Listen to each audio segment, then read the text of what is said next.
Hello दोस्तों और स्वागत है आपका टोटल प्रेप यूपीएससी चैनल में, जिसमें राइट नाउ हम लोग पढ़ रहे हैं इस साल की सारी इंपॉर्टेंट इंटरनेशनल रिलेशन से रिलेटेड करंट अफेयर्स का कंपाइलेशन। ठीक है, विजन आईएएस का ये पीटी 365 है इंटरनेशनल रिलेशंस का। तो आइए अब हम लोग इसके ऊपर डिटेल में स्टडी करना चालू करते हैं। आपको पता होना चाहिए अधिकतर करंट अफेयर्स से रिलेटेड क्वेश्चंस ये पीटी 365 से कवर हो जाते हैं। ठीक है, तो अगर हम पेशेंटली इस वीडियो को ध्यान से सुनेंगे तो कोई भी क्वेश्चन आएगा एग्जाम में हमको याद आ जाएगा हमने वीडियो में क्या सुना था और हम करेक्ट आंसर मार्क कर लेंगे। चलिए पहले हम बात करते हैं इंडिया चाइना के बारे में, इंडिया और चाइना रिलेशंस के बारे में। जब तक ये डॉक्यूमेंट बना था तब तक मुझे लगता है कि लद्दाख वाला प्रॉब्लम चालू नहीं हुआ था, क्योंकि इंडिया और चाइना के बीच में जो सबसे इंपॉर्टेंट घटना इस साल हुई है, लद्दाख में हमारा स्टैंड ऑफ, जो ऑनगोइंग स्टैंड ऑफ है, उसके बारे में इसमें मेंशन नहीं किया है। उसको हालांकि मैंने मेरे करंट अफेयर्स के वीडियोस में बहुत कवर किया है, पर उस पर एक सेपरेट वीडियो भी मैं ज़रूर बनाऊंगा। ठीक है, अभी फिलहाल हम लोग इसको देखते हैं।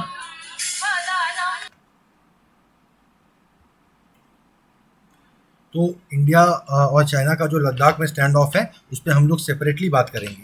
ठीक है, अभी देखते हैं इंडिया और चाइना के बीच में एक स्ट्रेटेजिक इकोनॉमिक डायलॉग हुआ है। इंडिया ने 6th India China strategic economic dialogue host किया न्यू दिल्ली में, जिसमें कि क्या हुआ देखिए, बायलैटरल डायलॉग प्लेटफॉर्म है ये India China strategic economic dialogue. मतलब एक तरह से इवेंट होता है हर साल जिसमें इंडिया और चाइना बाकायदा बैठ के इकोनॉमिक इश्यूज पे बायलैटरली, यानी सिर्फ दोनों आपस में बात करते हैं। इसमें दो जो पार्टिसिपेंट्स होते हैं वो कौन होते हैं? इंडिया से प्लानिंग कमीशन, अब नीति आयोग, और चाइना से national development and reform commission. ठीक है, वो वहाँ का नीति आयोग है। तो ये लोग, ये जो आइडिया था कि इस तरह का एक डायलॉग हो, ये सबसे पहले वहाँ के उस समय जो प्रीमियर थे वेन जियाबाओ, वो इंडिया आए थे 2010 में, उन्होंने इस आइडिया को मूव किया था। ठीक है, इसमें India China economic and commercial, इस तरह के और कौन से प्लेटफॉर्म्स हैं? एक जॉइंट इकोनॉमिक ग्रुप है जिसमें दोनों साइड के कॉमर्स मिनिस्टर्स रहते हैं। ठीक है, फिर एक development research centre dialogue and the financial dialogue, ये secretary department of economic affairs of India और उधर से vice minister ministry of finance of China lead करते हैं। ये सब आपको याद रखना पड़ेगा कि किस डायलॉग में इंडिया और चाइना से कौन कौन पार्टिसिपेट करता है। इंडिया चाइना इकोनॉमिक रिलेशंस की बात करें तो 1984 में इंडिया और चाइना ट्रेड एग्रीमेंट किए थे, जिससे कि दोनों ने एक दूसरे को मोस्ट फेवर्ड नेशन का स्टेटस दिया था। डब्ल्यूटीओ के नियम कायदे के तहत जो दो देश एक दूसरे को मोस्ट फेवर्ड नेशन का टैग देते हैं, यानी उससे ज़्यादा आसान इकोनॉमिक कंडीशंस, ट्रेड से संबंधित उससे ज़्यादा अच्छे रेट किसी और देश को नहीं दिए जाते हैं। उस आने वाले देश के सामान पे सबसे कम टैक्स लगाया जाता है, वगैरह वगैरह। ठीक है, चाइना इंडिया का सेकेंड लार्जेस्ट ट्रेडिंग पार्टनर है। सबसे लार्जेस्ट कौन है? यूएस है। ठीक है, इंडिया जो है चाइना के टॉप 10 ट्रेडिंग पार्टनर्स में से एक है। तो आप देख सकते हैं कि इंडिया का सामान उतना चाइना में नहीं बिकता है जितना चाइना का सामान इंडिया में बिकता है। यानी चाइना का सामान इंडिया में $51.11 बिलियन ज़्यादा बिकता है। समझ गए? चाइना हर साल हमसे 51.11 बिलियन यूएस डॉलर कमा रहा है। इंडिया चाइना से क्या इंपोर्ट करता है? इलेक्ट्रिक मशीनरी और पावर इक्विपमेंट, फर्टिलाइजर। अभी हमें पता चला कि मैक्सिमम जो दवाइयाँ हमारे यहाँ बनती हैं उसके एक्टिव इंग्रेडिएंट्स चाइना से आते हैं। और हम एक्सपोर्ट क्या करते हैं? आयरन, कॉटन, ये सब एक्सपोर्ट करते हैं। देखिए, इकोनॉमिक्स के बारे में थोड़ा भी जो जानता है वो समझ सकता है कि ये कितना गलत काम हो रहा है कि हम जो चाइना को आयरन ओर देते हैं, ठीक है, उसी आयरन ओर से चाइना मशीन बना देता है, उसकी कीमत कई हज़ार गुना बढ़ जाती है, फिर वो हमें पावर इक्विपमेंट वगैरह, फिर वो हमें एक्सपोर्ट कर देता है। ठीक है, हमसे ये एक तरह का इकोनॉमिक कोलोनियलिज्म हम लोग फेस कर रहे हैं चाइना के हाथ में। और इसमें चाइना की कोई गलती नहीं है। हमारे यहाँ मैन्युफैक्चरिंग नहीं होता है, हम लोग उसको और बेच रहे हैं। सबसे सिंपल, ज़मीन से खोद के निकाल दिए, उसको बेच दिए सस्ते दाम में, उसने अपनी पूरी टेक्नोलॉजी लगा के उससे मशीन बना दी, पावर इक्विपमेंट बना दिया, फिर हमें वो वापस बेच रहा है। ठीक है, हमारा कितना नुकसान है देखिए इसमें। फिर देखते हैं second, India China informal summit. एक इनफॉर्मल समिट भी होती है इंडिया चाइना के बीच में, जो कि इस बार ममल्लापुरम तमिलनाडु में हुई, जिसमें मोदी जी और चाइना के जो है जी जिनपिंग की मुलाकात हुई थी। इसका पहला जो वर्जन हुआ था वो अहमदाबाद में हुआ था। तो इसके ज़रिए उन्होंने क्या किया? एक high level economic and trade dialogue का मैकेनिज्म इस्टेब्लिश किया है। 2020 जो है ये साल year of India China cultural and people to people exchanges का साल डिक्लेयर किया गया था। फिर चाइना से निकल के कोरोना दुनिया भर में फैल गया और चाइनीज़ हमारे यहाँ लद्दाख में फैलने की कोशिश कर रहे हैं। तो अब क्या ही रिलेशन बचेगा? तो चाइना का फुजियान और तमिलनाडु आपस में सिस्टर स्टेट बन गए हैं। सिस्टर स्टेट रिलेशनशिप है, एक तरह का एक दूसरे को बस एक दर्जा देते हैं, साल में बार बार आते जाते रहेंगे। उधर से कुछ कल्चरल ग्रुप्स इधर आएंगे, इधर से कुछ कल्चरल ग्रुप्स उधर जाएंगे, बस ये सब होगा। ठीक है, आपसे पूछा जा सकता है कि तमिलनाडु के साथ किसको सिस्टर स्टेट बनाया गया चाइना में, तो आपको बताना है फुजियान प्रोविंस। फिर Chennai connect to manage differences in such a way that they would not allow differences on any issues to become dispute. ऐसा चेन्नई कनेक्ट नाम से उन्होंने अपना एक ये फैसला लिया था कि जो भी हमारे अंदर डिफरेंस होंगे उसको हम ऐसे रिजॉल्व करेंगे कि वो डिस्प्यूट ना बन जाए। लेकिन देखिए बन तो गए डिस्प्यूट, यानी वो चाइनीज़ लोगों की बातों पर आप भरोसा नहीं कर सकते हैं। पहला मीटिंग की बता रहे हैं, इन्फॉर्मल समिट जो है वो वुहान में हुआ था, और वुहान से ही तो निकला है कोरोना। ठीक है, सिस्टर सिटी रिलेशनशिप क्या होता है देखिए, ट्विन टाउन्स या sister cities are a form of legal और social agreement between towns, cities, countries, states etcetera geographically और पोलिटिकली डिस्टिंक्ट एरियाज में to promote cultural and commercial ties. ठीक है, कल्चरल कमर्शियल टाइज को प्रमोट करने के लिए, जैसे लंदन और कोलकाता भी सिस्टर सिटीज हैं। तो और कौन से हैं देखिए, यहाँ पे लंदन कोलकाता का नाम यहाँ नहीं दिया है, शायद वो अग्रीमेंट एक्सपायर हो गया होगा। औरंगाबाद और दुनहुआंग चाइना में, हैदराबाद और किंगडाओ चाइना में, चेन्नई और चोंगगोइंग चाइना में पहले से सिस्टर स्टेट्स हैं। अहमदाबाद और कोबे जापान में, दिल्ली और शिकागो यूएस में। ठीक है, शिकागो को अमेरिका का क्राइम कैपिटल कहा जाता है, तो उस हिसाब से दिल्ली के साथ ठीक ही उसको बिठाया गया है। बॉर्डर डिस्प्यूट इन अरुणाचल प्रदेश, अरुणाचल प्रदेश में चाइना के साथ हमारा बॉर्डर डिस्प्यूट है, वो मैप में आप देख सकते हो। बेसिकली चाइना का कहना है अरुणाचल प्रदेश जो है वो तिब्बत का हिस्सा है, क्योंकि यहाँ पे तवांग मॉनेस्ट्री है, जो कि तिब्बती बुद्धिज्म टाइप के लोग यहाँ पर हैं। तो चाइना का कहना है कि ये तिब्बत का हिस्सा है और तिब्बत हमारा हिस्सा है, तो अरुणाचल प्रदेश हमारा हिस्सा है। ठीक है, ये जो बाउंड्री है इंडिया चाइना की उसको मैकमोहन लाइन कहते हैं, लेकिन चाइना मैकमोहन लाइन को मानता नहीं है। ठीक है, और इसका कहना है कि 1914 में जिस कन्वेंशन में शिमला में हुआ था, इसमें मैकमोहन लाइन का अग्रीमेंट साइन किया गया था। ये इंपॉर्टेंट पॉइंट है, मैकमोहन लाइन कब अस्तित्व में आई थी? 1914 में ब्रिटिश और तिब्बत के रिप्रेजेंटेटिव्स के बीच में अग्रीमेंट हुआ था, तो वो मैकमोहन लाइन अस्तित्व में आई थी। चाइना का कहना है कि तिब्बत तो चाइना का हिस्सा है, तिब्बती लोग कैसे जाके हमारे बिहाफ पे अग्रीमेंट साइन कर सकते हैं, तो वो उस लाइन को मानते ही नहीं है। ठीक है, अब इंडिया बांग्लादेश रिलेशंस की बात करते हैं। तो देखिए, पहले न्यूज़ में क्यों है, Bangladeshi prime minister India I थी तो 7 मेजर डील साइन किए गए। पहला क्या है, एक कोस्टल सर्वेलेंस सिस्टम के को इस्टेब्लिश करने की बात हुई है। ठीक है, फिर फेनी रिवर जो है इंडिया से जाती है वहाँ पे, उसमें सबरूम टाउन त्रिपुरा के लिए पीने का पानी निकालेगा इंडिया, इसको लेकर अग्रीमेंट हुआ है। यूनिवर्सिटी ऑफ हैदराबाद और यूनिवर्सिटी ऑफ ढाका के बीच में अग्रीमेंट हुआ है। ये आपसे पूछा जा सकता है कि यूनिवर्सिटी ऑफ ढाका के साथ किस भारतीय यूनिवर्सिटी का अग्रीमेंट हुआ है, आपको बताना है यूनिवर्सिटी ऑफ हैदराबाद। फिर यूथ अफेयर्स में कोऑपरेशन होगा। ये सब इस तरह की हर अग्रीमेंट में 2-3 पॉइंट ऐसे निकल ही जाते हैं कि आप बोलोगे कि यार ये हर बार क्यों लिखते हो। ठीक है, फिर standard operating procedure on use of Chattogram और मोंगला पोर्ट, बहुत इंपॉर्टेंट पॉइंट है। चट्टोग्राम शायद चिटगांव का ही नाम, जैसे हमने बॉम्बे को मुंबई कर दिया है, उन्होंने चिट्टागांव का नाम चट्टोग्राम कर दिया हो शायद। तो चट्टोग्राम और मोंगला पोर्ट जो हैं, they have been designated as ports of call. अब इंडिया के ही कोलकाता से हमारे नॉर्थ ईस्ट की तरफ या ऐसा कुछ कहीं और अगर सामान जाएगा तो चट्टोग्राम और मोंगला पोर्ट में जाके हम लोग ठहर सकते हैं, वहाँ पर तेल वगैरह भरा सकते हैं, सामान लोड अनलोड कर सकते हैं। कल्चरल एक्सचेंज प्रोग्राम वगैरह रिन्यू किया जाएगा। फिर एक जॉइंट डिक्लेरेशन हुआ जिसने बोला कि महात्मा गांधी की जो बर्थ एनिवर्सरी है 2019, फिर बंगबंधु शेख मुजीबुर रहमान जो वहाँ के पहले राष्ट्रपति थे, उनकी बर्थ सेंटेनरी है 2020 में, और 2021 में 50 साल हो जाएंगे बांग्लादेश वॉर ऑफ लिबरेशन 1971 में जो लड़ी गई थी, इसको दोनों देश मिलके मनाएंगे। ठीक है, अच्छी बात है। अब इंडिया नेपाल के संबंधों की बात करते हैं। इंडिया नेपाल के संबंध तो बड़े खराब हैं, आज तक इतिहास में इतने खराब संबंध नहीं रहे जितने आज हैं। ठीक है, लेकिन हम लोग खैर यहाँ पर टू द पॉइंट बात करेंगे। India Nepal cross border cooperation की बात हो रही है।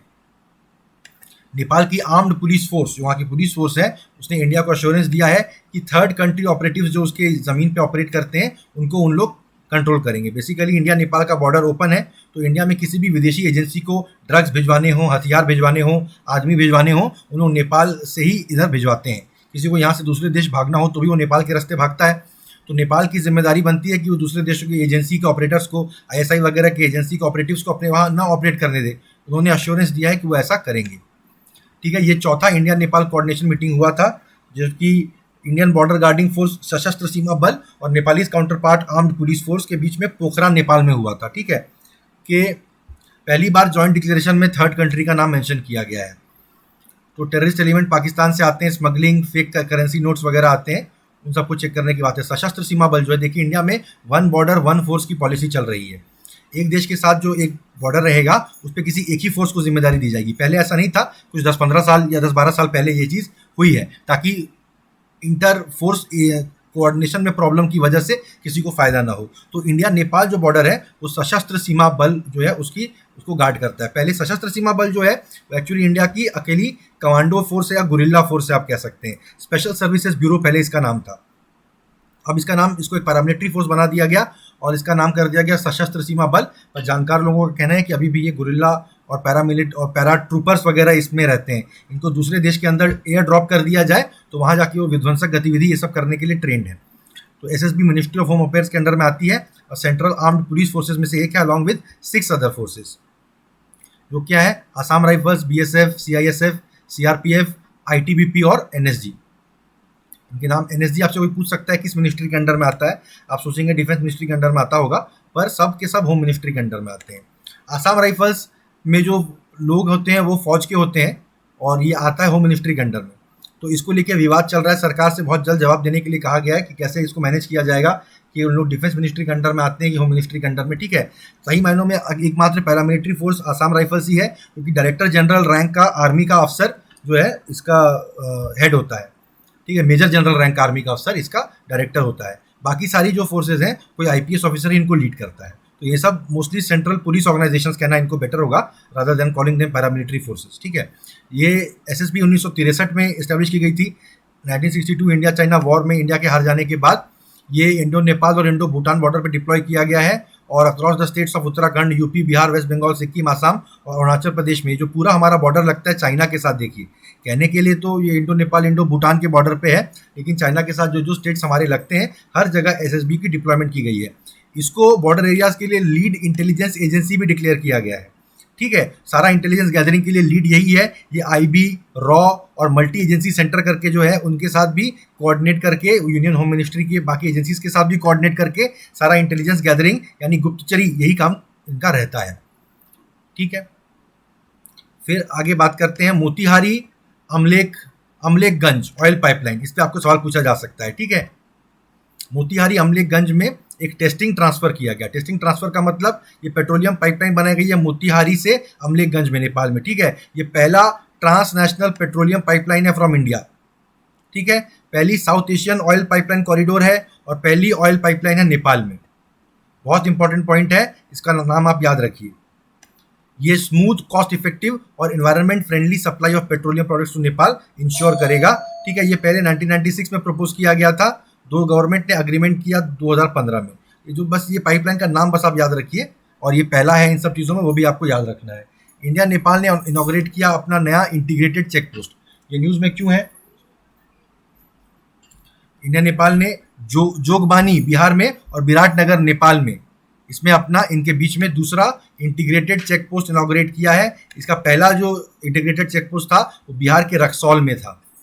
इंटीग्रेटेड चेक पोस्ट में क्या होता है कि दोनों देश मिलके एक चेक पोस्ट वहाँ पर क्रिएट करते हैं। ये नहीं कि इंडिया के चेक पोस्ट से चेकिंग होकर आप निकले फिर नेपाल के चेक पोस्ट में चेकिंग होकर आप घुसेंगे, ऐसा नहीं है। जॉइंटली एक चेक पोस्ट कर दिया गया है। इसमें सब गाड़ी वगैरह, सामान वगैरह, इंडिविजुअल सबको चेक किया जाता है। कस्टम, इमिग्रेशन और बॉर्डर सिक्योरिटी, ये 3 काम रहते हैं इंटीग्रेटेड चेक पोस्ट के।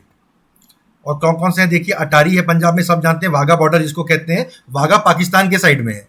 हमारे साइड में जो जगह है उसको अटारी कहा जाता है, हमारा जिला है पंजाब का। ठीक है, ये काफ़ी लोग इस बात को लेके कंफ्यूज्ड रहते हैं। Wagah is in Punjab, Wagah is in Pakistan side of Punjab. Petrapole West Bengal में है जो कि बांग्लादेश के साथ में लगा हुआ है। अखौड़ा त्रिपुरा में बांग्लादेश के साथ है। रक्सौल और जोगबानी जो हम लोग देखे अभी नेपाल के साथ में है। और मोरे करके है मणिपुर में, जो कि म्यांमार के साथ में हमारा इंटीग्रेटेड चेक पोस्ट है। तो हमारे मोरलेस हर एक देश के साथ, नेबरिंग देश के साथ हम इंटीग्रेटेड चेक पोस्ट बना रहे हैं। 10 और जगहों पे भी अग्रीमेंट हो चुका है कि इंटीग्रेटेड चेक पोस्ट बनेंगे। ठीक है, आगे बढ़ते हैं। नेपाल और चाइना ने रोड कनेक्टिविटी डील साइन की। देखिए, यही इंडिया की फॉरेन पॉलिसी का फेलियर है। हमको नेपाल को बिल्कुल भी चाइना के साथ कोई अग्रीमेंट करने नहीं देना है, क्योंकि नेपाल के साथ हमारा बॉर्डर खुला हुआ है। लेकिन फिर भी देखिए यहाँ पर हो गया काठमांडू और तिब्बत और ऑटोनॉमस रीजन के बीच में। तिब्बत को चाइना ने टेक ओवर कर रखा है और उसको वो कहते हैं तिब्बत ऑटोनॉमस रीजन है, जबकि तिब्बत के मामले में कुछ भी ऑटोनॉमस नहीं है। तो ये part of the trans Himalayan multi dimensional connectivity network बना रहा है चाइना। ठीक है, हिमालय के आर पार एक multi dimensional connectivity. Multi dimension मतलब लोग भी आएगा जाएंगे, सामान भी आएगा जाएगा, और आई एम प्रीटी श्योर कि वो फौज के भी आने जाने की व्यवस्था उसमें रखेंगे। ये चाइना का पूरा प्लान है। चाइना ने पाकिस्तान में भी अपने एयर बेस बना के रखे हैं कि पाकिस्तान से चाइनीज एयरफोर्स के विमान भारत पे आके अटैक कर सकें। अब वो नेपाल में भी ऐसा कुछ बनाने की कोशिश करेंगे, पूरा इंडिया को घेरने की इनकी स्ट्रिंग ऑफ पर्ल्स थ्योरी है। ठीक है, ये एक इकोनॉमिक कॉरिडोर है between Nepal and China, part of China's belt and road initiative. आपसे क्वेश्चन किया जा सकता है कि the new multi modal multi dimensional connectivity road जो है, is it part of China's belt and road initiative? आपको बताना है कि हाँ इट इज।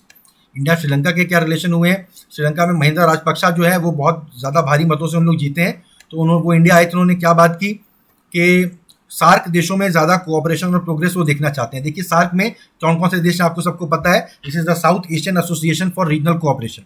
इसमें लेकिन क्या होता है, इंडिया और पाकिस्तान के डिस्प्यूट की वजह से सार्क में ज़्यादा प्रोग्रेस नहीं हो पाती है। तो हर सार्क के जो बाकी देश हैं वो चाहते हैं कि यार ये इंडिया पाकिस्तान वाला मामला जो है सार्क को अफेक्ट ना करे। वो इंडिया को कह रहे हैं कि जो वो लोन रिपेमेंट करने वाले थे तो वो 3 साल के लिए डेफर कर दो, तो ताकि बाकी देश भी जो है वो 3 साल बाद ही इंडिया को करेंगे। श्रीलंका $60 बिलियन में फॉरेन और डोमेस्टिक डेट उसके ऊपर है।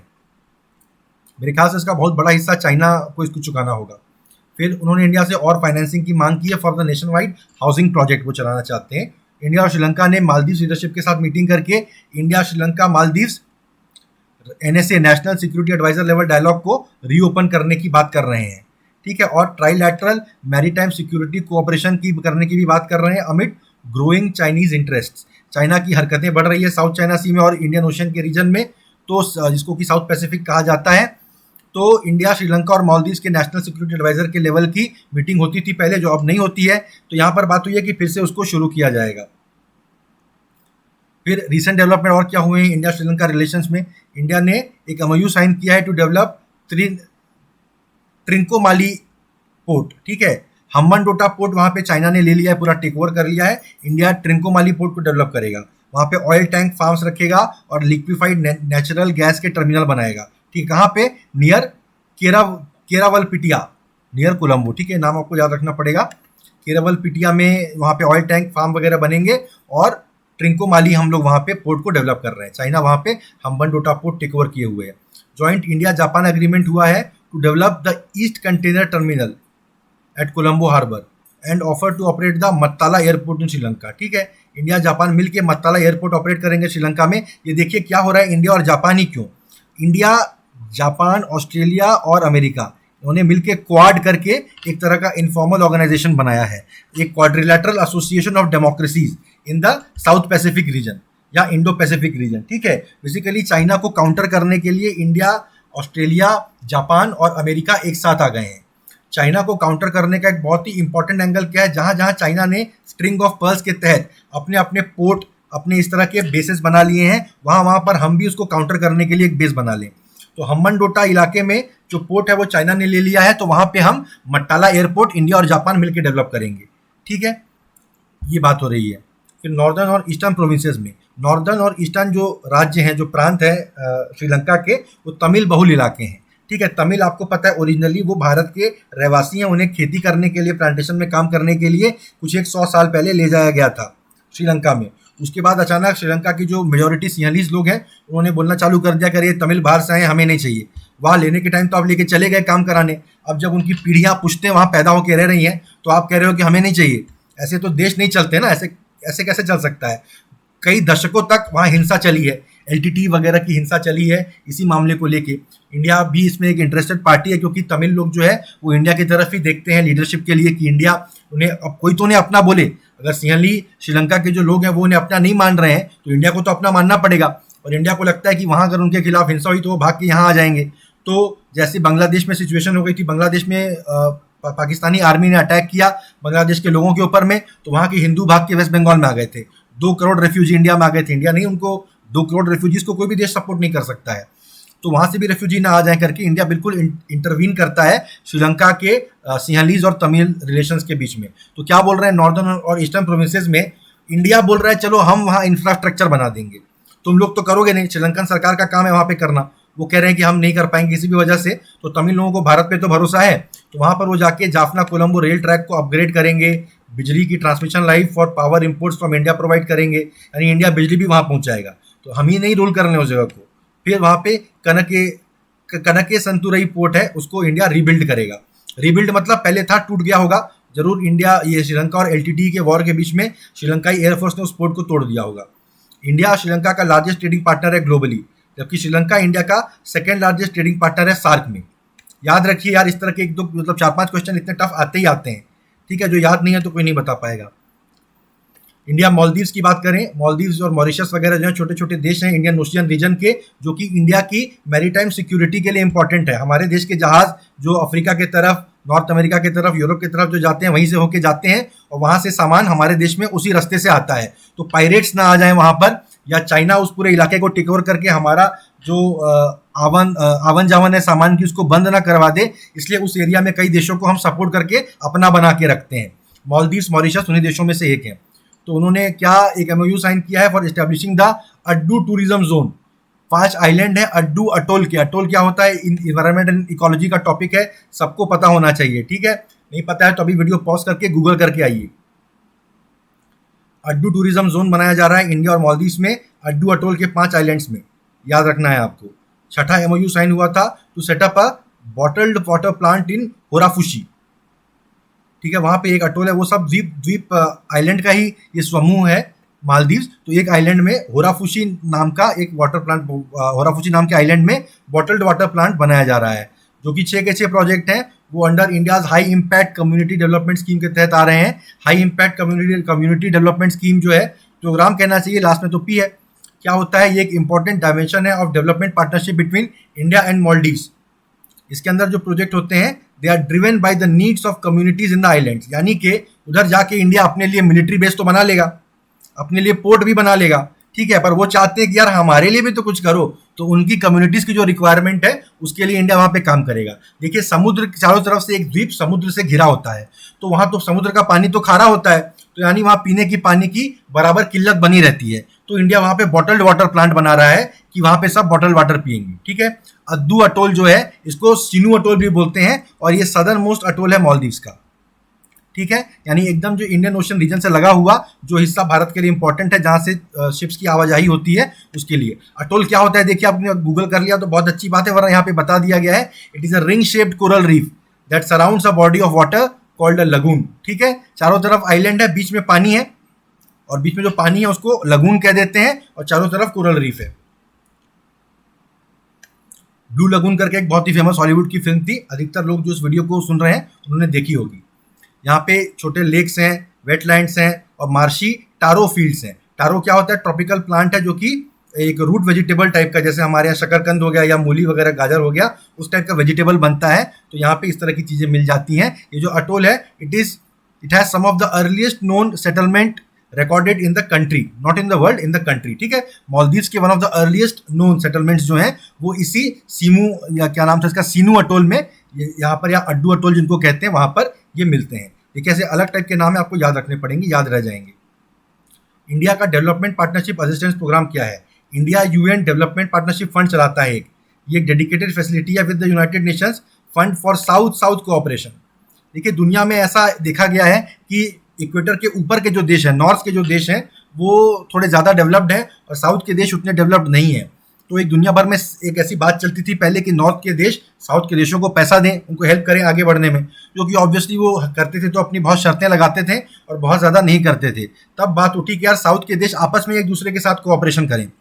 साउथ यानी समझ रहे हैं इक्वेटर के नीचे के देश, तो साउथ साउथ कोऑपरेशन इस तरह की बात बनी। तो इसमें जो पैसे वाले देश हैं, जैसे इंडिया है साउथ में, तो ये बाकी देशों को सपोर्ट करेगा। तो यहाँ पर इसमें फोकस किसमें होता है, लीस्ट डेवलप्ड कंट्रीज एलडीसी और small island developing states, Mauritius, Maldives, इस तरह के देशों को सपोर्ट करते हैं। एलडीसी यानी लीस्ट डेवलप्ड कंट्रीज में बांग्लादेश भी आता है। फिर इंडिया का technical and economic cooperation plan चलता है। ये 1964 में चालू किया गया था as a bilateral programme of assistance of the government of India, ठीक है। मिनिस्ट्री ऑफ एक्सटर्नल अफेयर्स में एक डेवलपमेंट पार्टनरशिप एडमिनिस्ट्रेशन है कि किसी देश के साथ हम संबंध अच्छे बनाना चाहते हैं, किसी भी मिलिट्री या कल्चरल किसी रीजन से, तो वहाँ पे हम इस तरह के इकोनॉमिक एक्टिविटीज़ करते हैं। इसमें 5 कंपोनेंट है, ट्रेनिंग होती है, प्रोजेक्ट और फिजिबिलिटी स्टडीज होती है, कंसल्टेंसी सर्विसेज प्रोवाइड की जाती है, इंडिया के एक्सपर्ट्स को वहाँ भेजा जाता है और डिजास्टर रिलीफ के लिए पैसा दिया जाता है, ठीक है। तो ये 5 पॉइंट आपको याद रखने हैं। आपसे बोला जा सकता है कि इसमें से कौन कौन से चीज़ें ITEC के फीचर हैं। अगला देखते हैं इंडिया म्यांमार। इंडिया म्यांमार के रिलेशन में क्या चल रहा है अभी। तो प्रेसिडेंट ऑफ म्यांमार इंडिया आए थे, उन्होंने क्या बातें की आके कि एक opening of a coordinated bus service between Imphal and Mandalay. Imphal और मांडले के बीच में एक कोऑर्डिनेटेड बस सर्विस चलेगी। इंडिया असिस्ट करेगा एक तामू म्यांमार में इंटीग्रेटेड चेक पॉइंट बनाने के लिए। जो हमने बात की थी कि 10 इंटीग्रेटेड चेक पॉइंट बनाने के लिए अग्रीमेंट हो गया है, उनमें से एक है तामू म्यांमार में। ठीक है, पहला कौन सा था पिछला जो हमने बात की थी, आपको याद होना चाहिए, नहीं याद है तो वीडियो में पीछे जाके देख लीजिए। फिर इंडिया जो है मेडिकल रेडिएशन इक्विपमेंट भाभाट्रॉन 2 प्रोवाइड करेगा for treatment of cancer patients वगैरह। ठीक है, भाभाट्रॉन 2 क्या है आपको याद रखना है। आपसे पूछेगा कि what is Bhabhatron 2, is it a satellite, is it a surface to air missile, is it the name of the new क्या बोलते हैं उसको बुलेट ट्रेन, या is it a radiation equipment. तो भाभा क्यों है, होमी जहांगीर भाभा जो भारत के न्यूक्लियर प्रोग्राम के पितामह माने जाते हैं, उनके नाम पे भाभाट्रॉन इसका 2 रखा गया है, जो रेडिएशन जनरेट करेगा, जिसका इस्तेमाल कैंसर सेल्स को ठीक करने में लगाया जाता है। फिर गवर्नमेंट टू गवर्नमेंट कोऑपरेशन होगा पेट्रोलियम के फील्ड में, ये अग्रीमेंट हुआ है। फिर एक क्विक इम्पैक्ट प्रोजेक्ट स्कीम है भारत की, वो म्यांमार तक एक्सटेंड की जाएगी, ऐसा अग्रीमेंट हुआ है। क्विक इम्पैक्ट प्रोजेक्ट क्या होता है, they mostly cover upgradation of physical infrastructure जैसे रोड, लोकल कम्युनिटी सेंटर वगैरह, ये तुरंत इम्पैक्ट दिखाते हैं। दी शॉर्ट जेस्टेशन प्रोजेक्ट्स, जेस्टेशन यानी गर्भावस्था, कोई भी प्राणी जैसे इंसान में 9 महीने तक औरत गर्भवती रहती है, किसी भी प्राणी में कितने समय तक बच्चा गर्भ में रहता है, उसको जेस्टेशन पीरियड कहते हैं। प्रोजेक्ट्स वगैरह के टर्मिनोलॉजी में कौन सा प्रोजेक्ट मतलब कितने दिन तक प्लानिंग स्टेज में और इम्प्लीमेंटेशन स्टेज में रह के फाइनली इम्प्लीमेंट हो जाता है, उसको किसी भी प्रोजेक्ट का जेस्टेशन पीरियड कहा जाता है। तो शॉर्ट जेस्टेशन से क्या होता है, तुरंत लोकल लोगों को बेनिफिट प्रोवाइड किया जाता है, इमीडिएट और विजिबल रिजल्ट्स मिलते हैं। हम म्यांमार के लोकल लोगों को बेनिफिट क्यों प्रोवाइड कर रहे हैं, देखिए वहाँ के लोगों में भारत की छवि सुधरेगी, और वहाँ की सरकार जो लोगों के लिए उतना नहीं कर पाती है, पैसा कम है या उतना नो हाउ नहीं है या इच्छा शक्ति नहीं है, जो भी हो, तो वो भारत उनका काम वहाँ जाके कर देगा, तो भारत के साथ उनके संबंध अच्छे हो जाएंगे।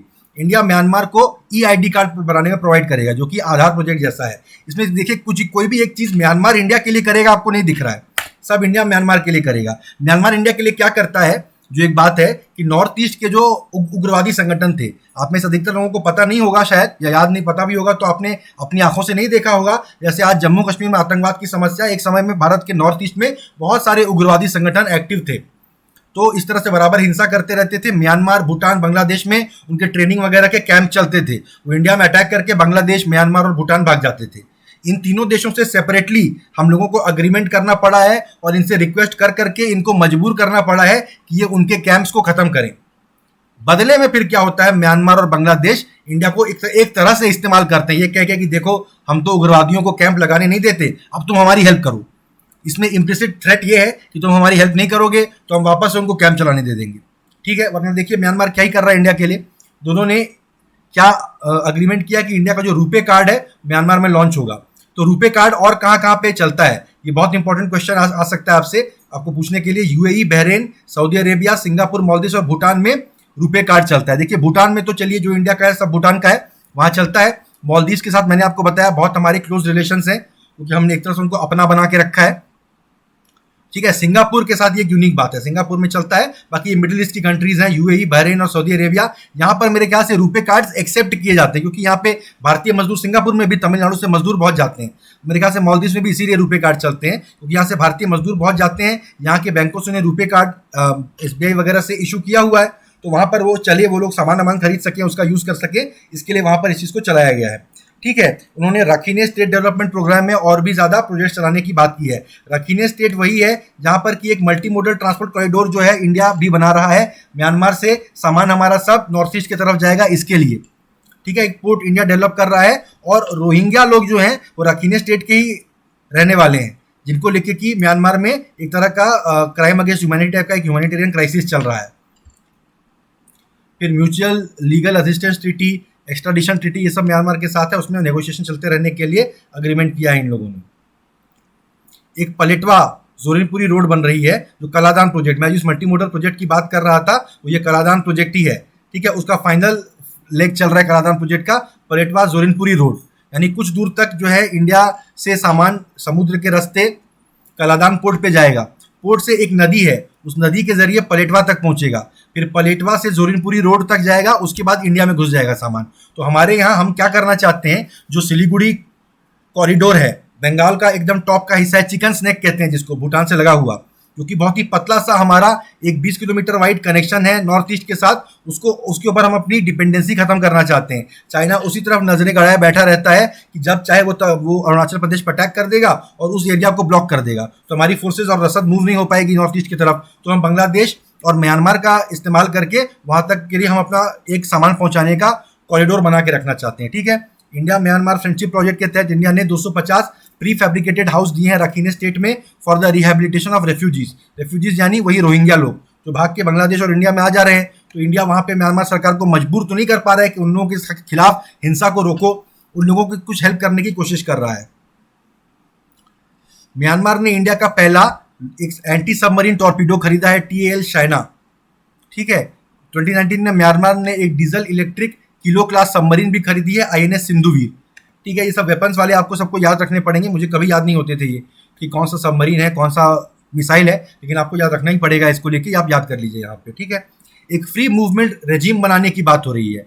यहाँ पर क्या बात हो रही है, ट्राइबल लोग जो इंडिया और म्यांमार के बॉर्डर पे रहते हैं, एक फ्री मूवमेंट रेजिम इंट्रोड्यूस की गई थी।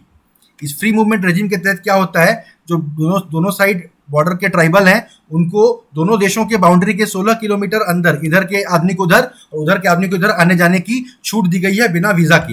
ये भी बहुत अच्छा ये कदम उठाया गया है। देखिए, इससे पता चलता है कि इंडिया और म्यांमार के संबंध कितने ज्यादा घनिष्ठ हैं।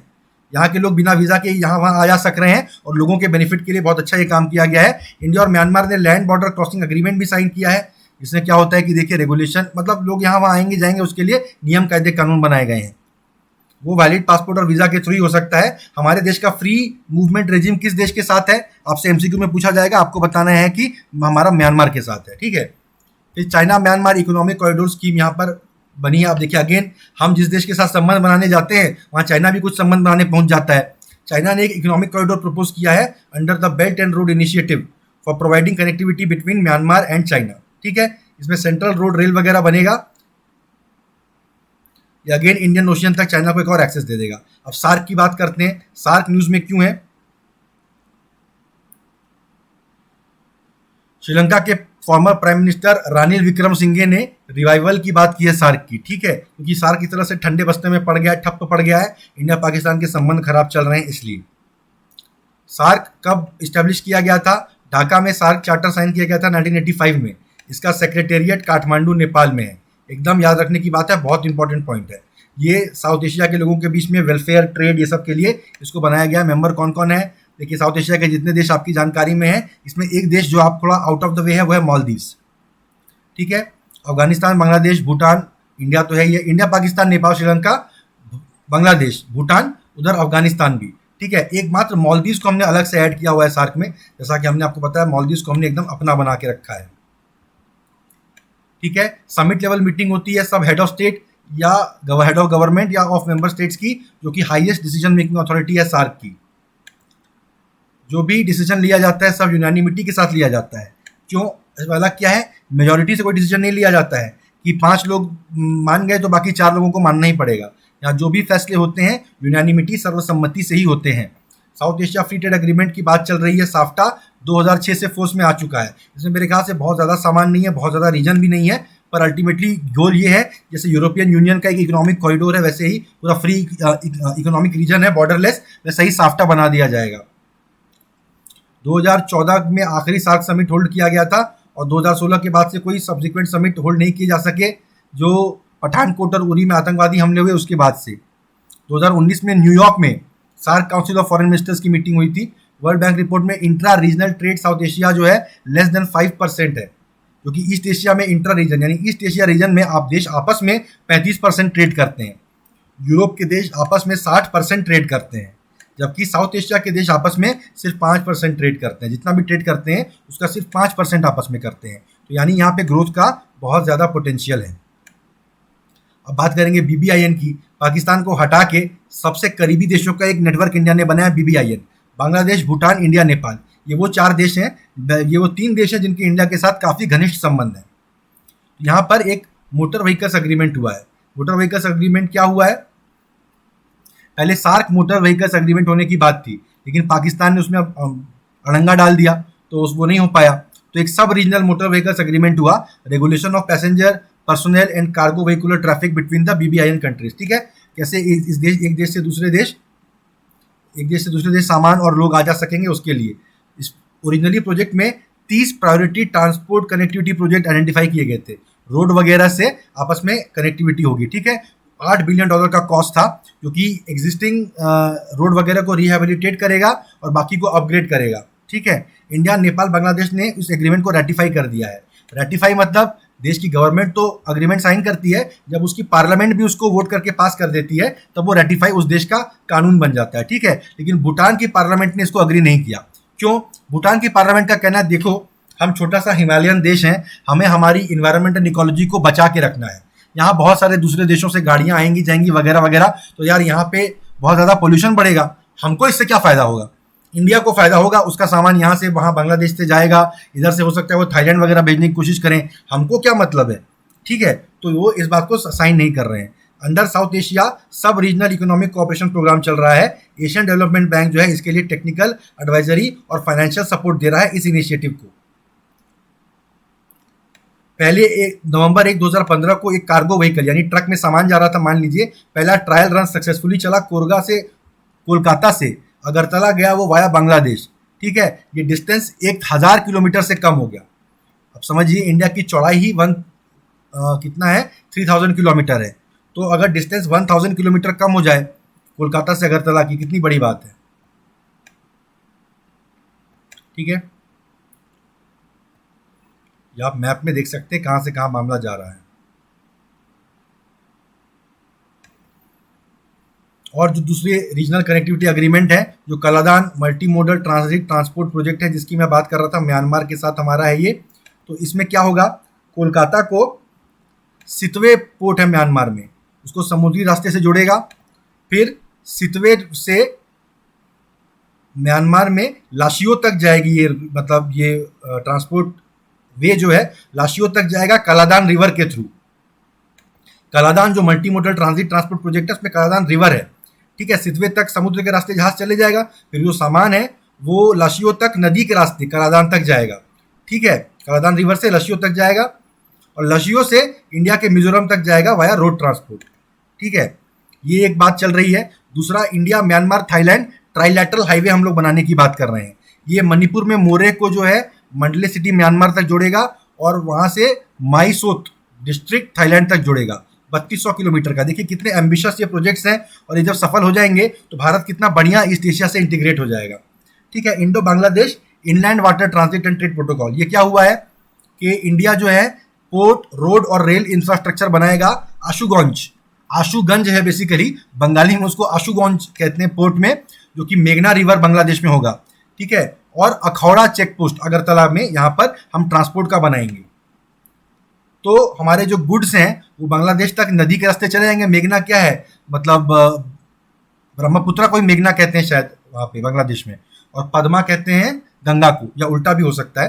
तो मेघना तक हमारा नदी के रास्ते ही हमारा सामान चले जाएगा और वहाँ से वो अगरतला के अखौड़ा चेक पोस्ट तक चले जाएगा। इसके लिए जो भी पोर्ट, रोड, रेल, जो भी इंफ्रास्ट्रक्चर बनाना है यार हम लोग बना देंगे तुम्हारे यहाँ आके, हमारा सामान जाने दो तुम लोग, ठीक है। ये यहाँ पर बात हो रही है।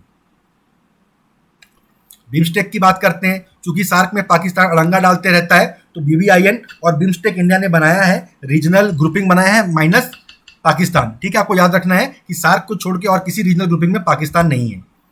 बिम्स्टेक लीडर्स जो हैं वो प्राइम मिनिस्टर मोदी ने जब स्वेरिंग इन किया था तो उनको बुलाया था, एक तरह से संदेश दिया था कि हमारी सरकार में हम हमारे रीजनल जो नेबर्स हैं उनको ज़्यादा महत्व देंगे। It is the Bay of Bengal initiative for multi sectoral technical and economic cooperation. इसमें कौन कौन है देखिए, जो यूजुअल सस्पेक्ट्स हैं, जो बाकी भी सार्क के भी मेंबर हैं, वो कौन है, इंडिया, बांग्लादेश, श्रीलंका, भूटान और नेपाल। ये हम लोग एक तरफ के लोग हैं, सब अपन यार दोस्त सब एक साथ हैं इसमें। और बाहर का आदमी कौन है इसमें, जिसको हमने अलग से लिया है, देखिए म्यांमार, थाईलैंड, ये 2 देश हैं जिनको हमने बाहर से नॉन सार्क देश टाइप से इनको यहाँ पे इंक्लूड किया है। हम अपना नेटवर्क थोड़ा सा देश के इस तरफ बढ़ाना चाहते हैं दुनिया के ईस्ट में, ठीक है। 1997 में बैंकॉक डिक्लेरेशन के जरिए इसकी स्थापना हुई थी। 1985 में ढाका डिक्लेरेशन के तहत जो है सार्क की स्थापना हुई थी। इसके फाउंडिंग मेंबर 4 ही थे, बांग्लादेश, इंडिया, श्रीलंका और थाईलैंड। बाकी लोग बाद में जुड़े हैं। इसकी सेक्रेटेरिएट ढाका में है, सार्क की सेक्रेटेरिएट जो है काठमांडू में है। इंडिया ने बिम्स्टेक लीडर्स को आपको ब्रिक्स की जो आउटरीच समिट था गोवा में, उसमें भी बुलाया था। इससे रिलेटेड बहुत सारी न्यूज़ है। बिम्स्टेक डिजास्टर मैनेजमेंट एक्सरसाइज हुई थी 2020 में। ये 3 डे एक्सरसाइज था जो कि प्रोटोकॉल स्टैंडर्डाइजेशन, पॉलिसी फॉर्मुलेशन वगैरह को और हेरिटेज साइट्स को कैसे बचाए डिजास्टर में, इसको लेके बातचीत हुई थी। बिम्स्टेक DMX इसका नाम था, बिम्स्टेक डिजास्टर मैनेजमेंट एक्सरसाइज। ये 7 में से 5 देशों ने इसको अटेंड किया था। थाईलैंड और भूटान ने किसी वजह से अटेंड नहीं किया था। इसको होस्ट किसने किया था? NDRF ने। ठीक है, फिर देखिए सारे इंडिया और बांग्लादेश के बीच में क्या क्या पॉइंट है, जिन पॉइंट्स की हम बात करते हैं वो सारे पॉइंट्स यहाँ पर मेंशन किए गए हैं। इन सब के बारे में हम बात कर चुके हैं। ठीक है, तो ये वीडियो हम यहीं पे ख़त्म करते हैं दोस्तों। इसके बाद अगले वीडियो में हम बात करेंगे India south east Asia relations की। ठीक है, अगर ये वीडियो आपको पसंद आया है तो प्लीज़ इसको लाइक करिए, सब्सक्राइब करिए, अपने दोस्तों के साथ शेयर करिए। जितने ज़्यादा किसी टॉपिक पे व्यूज़ मेरे वीडियो को मिलते हैं, उतना ज़्यादा फिर मुझे इंसेंटिव रहता है कि मैं उस टॉपिक पे और वीडियोज़ बनाऊँ। ठीक है, अगर आपको पसंद आ रहा है, अगर आपने इस वीडियो को ध्यान से सुना है, तो इनसे रिलेटेड क्वेश्चन कोई भी आपको एग्जाम में आएगा, आप बहुत आसानी से उसको बना लेंगे। ठीक है, थैंक यू गाइस, प्लीज़ मेरे चैनल को सब्सक्राइब कर दीजिए, मेरी वीडियो को लाइक कर दीजिए। मिलते हैं मेरी अगली वीडियो में।